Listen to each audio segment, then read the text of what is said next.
ఇప్పుడు నీకు పని వద్దమ్మా, జగనే కావాలా లేదంటే పని కావాలా? నాకు జగన్ కావాలా, పని కావాలా? ఇప్పుడు ఆయన అయితే పని అంటున్నాడు, ఆయన చంద్రబాబు నాయుడు అంట, నువ్వు జగన్ అంటా ఉండవు, మరి ఎట్లా? ఇప్పుడు పని అయితే ఆయన రావద్దు అంటున్నాడు, ఖచ్చితంగా రావద్దు అంటున్నాడు, నువ్వు జగనే కావాలంటున్నావు.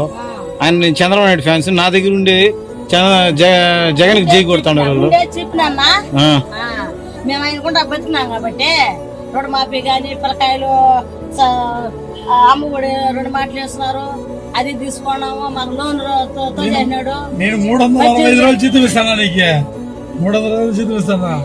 మాకు 18,000 2 మాటలు పడి ఉన్నది, ఈ సూర్య అసలే పడలేదు. ఎందువల్ల? చంద్రబాబు నాయుడు వేసాడు కాబట్టి ఇలా ఇస్తామని మోసం చేసినాడు. నువ్వు మొన్న వేసిన చంద్రబాబు నాయుడుకి కదా ఓట? నేనే లేదా, నాకు ఒక తెలుసు నాక, నేను ఆయనకి వేసిందే లేదు. మరి ఎట్ట ఓడిపోయినాడు ఆయన? ఓట్లలో ఏదో కిటుకులు చెట్ల సగం ఓట్లు పారేస్తున్నారు, చూసినావు టీవీలో దీంట్లో గడ సిల్లులో గడ చూసి, అది మంచిది మా అన్నకి. అంటే ఇప్పుడు చంద్రబాబు నాయుడు గెలిచింది దొంగతనంగా గెలిచినాడు, గెలిచినాడు. అవి ఓట్లు వేస్తారు కదా, అవి మిషన్లో లేదా కిటుకులు చేస్తున్నాడు, అవి ద్వారా పోయినాయి. ఇప్పుడు ఉద్యోగం పోయినాయి. ఇప్పుడు నీ ఉద్యోగం కూడా ఊస్టింగ్ అంట పో, పనే కానీ జగన్ వల్ల ఊస్టింగ్ అవుతుంది నీకు.